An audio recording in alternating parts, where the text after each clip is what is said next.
ഇനി രണ്ടിലൊന്ന് അറിഞ്ഞിട്ട് മതി ബാക്കി. എനിക്ക് പറയാനുള്ള എന്താണെന്ന് നീ ഒന്ന് കേക്ക്. വേണ്ട. എന്റെ അരുണെ നായനാര് മരിക്കണം. ഇല്ല, നായനാര് മരിക്കുമ്പോൾ ഞാനൊരു വിഷ്വൽ മീഡിയ റിപ്പോർട്ടറാണ്. ഡൽഹിയിൽ നിന്ന് നായനാര് മരിക്കുമ്പോൾ എന്റെ പൊന്നരുണെ എന്താടോ കാര്യം? What is the reason? സർക്കാരിനെ നയിക്കുന്നത് മുഖ്യമന്ത്രിയാണ്.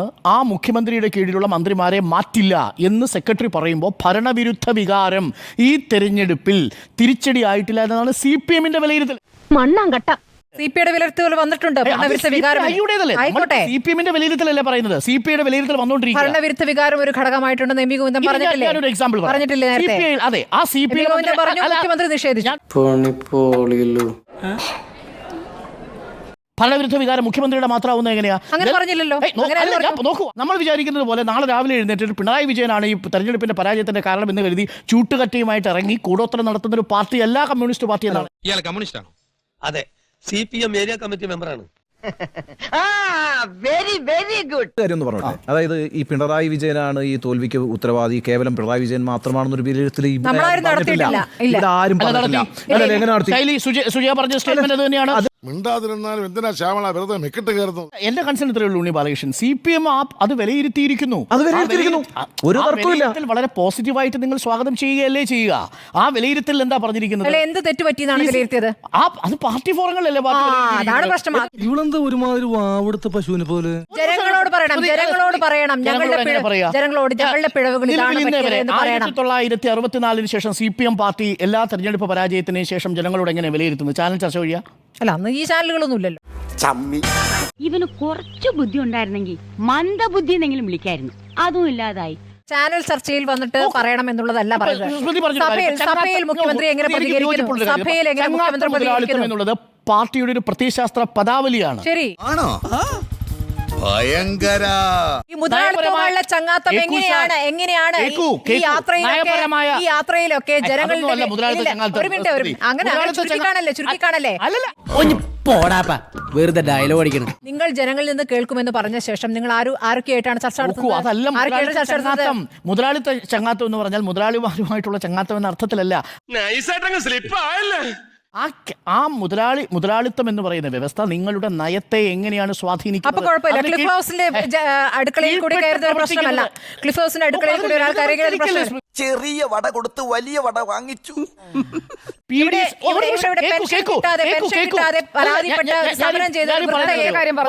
പരിഹസിച്ചത് നയത്തിന്റെ ഭാഗമായിട്ടാണോ? മറിയക്കുട്ടി എന്ന വൃദ്ധയെ ഇവിടെ പരിഹസിക്കുകയും അവരുടെ സ്വത്തിനെ കുറിച്ച് വാർത്ത കൊടുക്കുകയും ചെയ്തത് നയത്തിന്റെ ഭാഗമായിട്ടാണോ?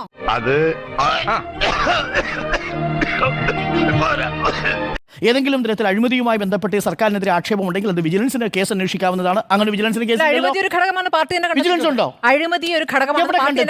എവിടെ കണ്ടെത്തി അഴിമതി? അത് ഉത്തരം പറ.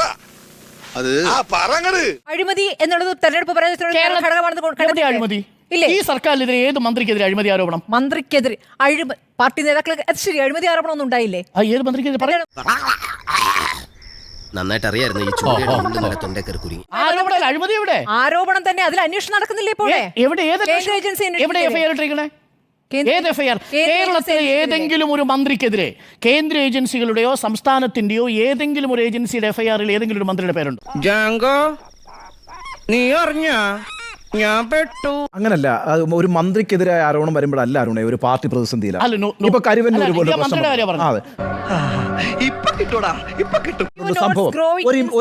corruption in the panchayat cooperative institutions and at various level.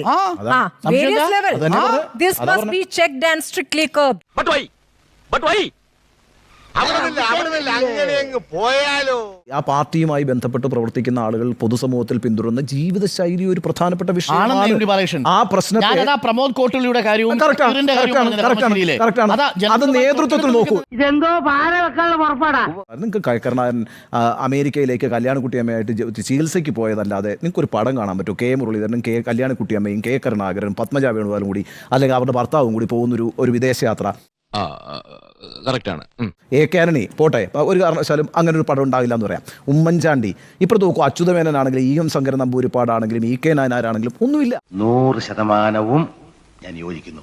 ആധുനികമായ ലോകത്ത് ആധുനികമായ ജീവിത ശൈലികളിലേക്ക് പോകുന്നതിനകത്തൊന്നും തെറ്റില്ല. അങ്ങനെയാണെങ്കിൽ കൂടി പറയുന്നു. അല്ലല്ല തെറ്റില്ല. അങ്ങനെയാണെങ്കിൽ ആധുനികമായ ജീവിത ശൈലിയുടെ ഭാഗം തന്നെയാണ് ഒരു സമൂഹത്തോട് വളരെ സന്തുഷ്ടമായി പെരുമാറുന്നത്. അല്ല, അത് ആധുനികമല്ല. അത് പഴയ കാലത്തും അങ്ങനെയല്ല. എന്താ പഴയ കാലത്ത്? കെ കരുണാകരൻ പുതിയ കാലത്തെ മനുഷ്യനാണോ? അല്ലെന്നേ. കെ കരുണാകരൻ ചിരിച്ചു തന്നെ ആൾക്കാർ ഇടപെടുന്നത്. പഴയകാലം പുതിയ പക്ഷെ പ്രശ്നം എന്താ അറിയാം? എവിടെ ഇതൊരു നടക്കി പോണ ലക്ഷണില്ല. ഞാൻ ഇവന്റെ 2 വാങ്ങിച്ചിട്ടേ പോവുള്ളൂ. ഈ പറയുന്ന EMS കാലത്ത് സഞ്ചരിച്ചിട്ടുണ്ടോ? ഇല്ല. AKG കാലത്ത് സഞ്ചരിച്ചിട്ടുണ്ടോ? ഇല്ല. പുതിയ കാലത്താണ് സഞ്ചരിച്ചു തുടങ്ങുന്നത്. പുതിയ കാലത്താണ് ഈ പറയുന്ന യാത്രകൾ കൂടുതൽ ജനകീയമാവുന്നത്, യാത്രകൾ കൂടുതൽ ലഭ്യമാവുന്നത്, ആക്സസബിൾ ആവുന്നത്, ഈ പറയുന്ന നേതാക്കൾക്ക് അത് സഞ്ചരിക്കാൻ പറ്റുന്ന രീതിയിൽ ഇവിടുത്തെ ശമ്പളം ഉണ്ടാവുന്നത്, വിമാന ടിക്കറ്റിന്റെ വില കുറയുന്നത്, അതൊക്കെ ആ കാലം കൂടെ നമ്മൾ പരിഗണിക്കേണ്ടത് സ്വാഭാവികമായും. നമ്മൾ എങ്ങനെ കമ്പയർ ചെയ്യാൻ പറ്റും? കെ കരുണാകരൻ പോയതുകൊണ്ടോ പോകാതിരുന്നുകൊണ്ടോ പിണറായി വിജയൻ പോകരുതെന്നല്ല ഞാൻ പറയുന്നത്. ആധുനികമായ ജീവിതത്തിലെ അത്തരം സൗകര്യങ്ങളൊക്കെ ഉപയോഗിക്കുമ്പോൾ ഈ അപ്പുറത്ത് EK നായനാരാണെങ്കിലും EMS ആണെങ്കിലും ഒക്കെ ആദർശനിഷ്ഠമായൊരു ജീവിതം ജീവിച്ചുകൊണ്ടിരിക്കുന്നു എന്നൊരു അവസ്ഥ ജനങ്ങൾക്കിടയിൽ ഉത്തമ ബോധ്യമുണ്ട് അവർക്ക്. പിന്നെ അവര് ജീവിച്ചിരുന്നപ്പോഴൊന്നും ആരും പറഞ്ഞു അല്ല ഞാൻ പറയുന്നത് എനിക്കിപ്പോ ആ സമയത്ത് വരുന്നു പറയാൻ പറ്റില്ല. അങ്ങനല്ല നിങ്ങൾ ഈ പറഞ്ഞുകൊണ്ടിരിക്കുന്ന ഓരോ കാര്യങ്ങളും 2019 വിജയിച്ചപ്പോൾ നമ്മൾ പൂകൊണ്ട് മൂടിയില്ലേ? അങ്ങനൊന്നുമല്ല. അതെന്തിനാടാ പന്നി ഇപ്പൊ പറഞ്ഞതല്ല, പിന്നീട് വരെ അവസരം കിട്ടിയില്ലെങ്കിൽ അങ്ങനെ അതിനെതിരായിട്ടുള്ള അഭിപ്രായങ്ങൾ പറഞ്ഞിട്ടുള്ള ആളുണ്ട്, എതിരായിട്ടുള്ള അഭിപ്രായങ്ങൾ അന്നും പറഞ്ഞിട്ടുള്ള ആളുണ്ട്.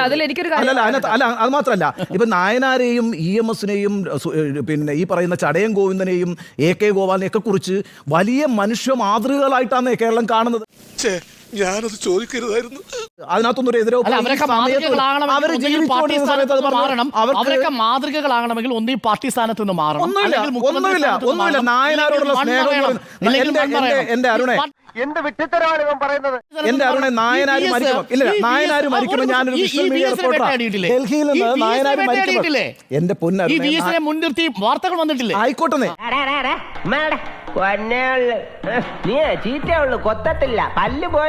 EMS നായനാര് ഈ മനുഷ്യരെല്ലാം എങ്ങനെയാണ് കേരളത്തിലൂടെ അവരുടെ മൃതദേഹങ്ങൾ സഞ്ചരിച്ചിട്ടുള്ളത് ഞാൻ റിപ്പോർട്ട് ചെയ്തിട്ടുള്ളതാണ്. ഞാൻ ആ മൃതദേഹത്തോടൊപ്പം യാത്ര ചെയ്തിട്ടുള്ളതാണ്. നമുക്ക് ഉറങ്ങാൻ സമയം കിട്ടില്ല. ആളുകൾ തടഞ്ഞു നിർത്താത്തതിന്റെ ഒരു വഴക്കുണ്ടായിട്ടുണ്ട്. ശ്യാമളൻ സാറിന് നല്ല ഉഷാറിലാണല്ലോ. സോളാർ വിഷയത്തിൽ കേരളം ചർച്ച ചെയ്ത് ഉമ്മൻചാണ്ടിയുടെ മൃതദേഹം എങ്ങനെയാ പോയത്? ഉമ്മൻചാണ്ടിയുടെ വേറൊരു ജനകീയതയുണ്ട്. മാത്രമല്ല ഉമ്മൻചാണ്ടി അതിനകത്ത് കറപ്റ്റ് ആയിരുന്നില്ല എന്ന് ഉത്തമ ബോധ്യം ജനങ്ങൾക്ക്. അതാ പ്രശ്നം. മല്ലയ്ക്ക് സ്തുതി പറഞ്ഞവൻ മല്ലയ്യയുടെ കൂടെ പൊക്കോണം. ഉമ്മൻചാണ്ടി അനാവശ്യമായിട്ട് ഒരു ലൈംഗിക ആരോപണത്തിൽ വിധേയനായി എന്നുള്ള ഒരു സെന്റിമെന്റ്സ് കൂടി ഉണ്ടായിരുന്നു. നമ്മൾ ഒരുമിച്ച് റിപ്പോർട്ട് ചെയ്താണല്ലോ. മരണം വിശുദ്ധനാക്കാൻ എന്നുള്ളതാണ് കേരളത്തിലെ പല കമ്മ്യൂണിസ്റ്റുകാരുടെയും അവസ്ഥ. തുടർഭരണത്തെ കുറിച്ച് നേരത്തെ ഡോക്ടർ അരുൺ പറഞ്ഞല്ലോ, ഉണ്ണിസാറോട് പറഞ്ഞുകൊണ്ടിരുന്നപ്പോൾ ഞാൻ അതാണ് ഇടപെടാൻ ശ്രമിച്ചത്. അതായത് ഈ തുടർഭരണം എന്ന് പറയുന്നതുണ്ടല്ലോ, ജനങ്ങളുടെ മുകളിൽ കയറി തിരുവാതിര കളിക്കാനുള്ള ലൈസൻസ് ഒന്നുമല്ല. ധാർഷ്ട്യം കാണിക്കുകയാണെങ്കിൽ അതേ ജനം തന്നെ താഴെ ഇറങ്ങണമെന്ന് പറയും. പിന്നല്ലാതെ അങ്ങനെ പറഞ്ഞ ചരിത്രം കേരളത്തിലുണ്ട്. അപ്പോൾ ഈ 2000 ഞാൻ കേരളത്തിലെ കാര്യമാണല്ലോ പറയുന്നത്. അത് കഴിഞ്ഞിട്ട് നമുക്ക് UP-യിലേക്ക് പോകാം. കുറെ കിലോമീറ്റർ സഞ്ചരിക്കണമല്ലോ. കേരളത്തിൽ നിന്നുകൊണ്ട് പറയാം. നമ്മളിപ്പോ കളമശ്ശേരിയിലാണല്ലോ. വേണ്ടായിരുന്നു. അപ്പോൾ ഈ തുടർഭരണം കിട്ടി എന്ന് പറഞ്ഞുകൊണ്ട് എല്ലാത്തിനുമുള്ള ലൈസൻസ് എഴുതി ഒപ്പിട്ട് അങ്ങോട്ട് അടിയാധാരവും മുന്നാധാരവും വരെ പിണറായി വിജയന് കേരളം കൊടുത്തിട്ടൊന്നുമില്ല. താഴോട്ട് ആരും പറഞ്ഞിട്ടില്ല. അതുകൊണ്ട് തന്നെ പറഞ്ഞത് ഞാൻ. അപ്പോൾ ഒറ്റ കാര്യമേ ഉള്ളൂ, പിണറായി വിജയൻ നട്ടപ്പാതിരക്കിരുന്ന് നട്ടുച്ചയാണെന്ന് പറഞ്ഞു കഴിഞ്ഞാൽ അതിന് കൈയടിക്കാനൊന്നും ഇനി കേരളത്തിലുള്ളവരെ കിട്ടില്ല. മലയാളിക്ക് കാര്യം അറിയാം. അല്ലാതെ പിണറായി വിജയൻ പറയുന്നത് മാത്രമാണ് ശരി, പിണറായി വിജയനാണ് ശരി, പിണറായി വിജയനെ ആരും തിരുത്താൻ പോകരുത്, പിണറായി വിജയന് ധാർഷ്ട്യമില്ല, പിണറായി വിജയൻ മാത്രം ശരി, ബാക്കി എല്ലാവരും മോശം, താഴെയുള്ള ബ്രാഞ്ച് കമ്മിറ്റി വേണേ തിരുത്തിക്കോ, മേളിലുള്ള പിണറായി വിജയനെ തിരുത്താൻ പറ്റില്ല, പിണറായിയുടെ ശൈലി മാറിയിട്ട് കാര്യമില്ല, ആ ശൈലിക്കല്ല കുഴപ്പം, പിണറായി വിജയൻ ഒരു കുഴപ്പമില്ല, പിണറായി വിജയൻ മുത്താടാ പാവമാടാ പവിഴമാടാ എന്ന് പറഞ്ഞാലൊന്നും സമ്മതിച്ചു തരാൻ പറ്റില്ല ഡോക്ടർ അരുൺ. അറിയില്ലേ അവളുടെ സ്വഭാവം? ന്യായമായാലും അന്യായമായാലും അവളുടെ ഭാഗം ജയിക്കണം. പിണറായി വിജയന്റെ ശൈലിയല്ല കുഴപ്പമെന്ന് ഇവിടെ പറഞ്ഞ ഒരാൾ ഡോക്ടർ അരുൺ ആണല്ലോ. പിണറായി വിജയന്റെ ശൈലിയല്ല കുഴപ്പമെന്നാണ് ഞാൻ പിണറായി വിജയന്റെ ശൈലിയല്ല പരാജയത്തിന്റെ ഏക കാരണം എന്നാണ് ഞാൻ പറഞ്ഞത്. അതിലേക്ക് ലളിതവൽക്കരിക്കരുതെന്നാണ് ഞാൻ പറഞ്ഞത്. ഞാൻ ഏത് ജന്മത്തിൽ ചെയ്ത പാവോടാ. അല്ല, അത് കാരണമാണ്, അതൊരു പ്രധാനപ്പെട്ട കാരണമാണ്. പിണറായി വിജയന്റെ ധാർഷ്ട്യം ഒരു പ്രധാന കാരണം തന്നെയാണ്. പിണറായി വിജയൻ ശരിയാകാതെ CPIM രക്ഷപ്പെടില്ല. അല്ല എങ്കിൽ പിണറായി വിജയനെ മാറ്റി നിർത്തിയിട്ട് CPIM എങ്ങനെയെങ്കിലും രക്ഷപ്പെടാൻ നോക്കുക. ഈ ലക്കത്തിന്റെ തുടർച്ച അടുത്ത ലക്കത്തിലും വരുന്നുണ്ട്. അതും കൂടി ഇന്നിങ്ങ് തന്നാൽ വെറുതെ എന്നെ അന്വേഷിച്ച് ബുദ്ധിമുട്ടണ്ട. എന്നാ ഞങ്ങൾ അങ്ങ് ഇറങ്ങട്ടെ. ആയിക്കോട്ടെ, സന്തോഷായി.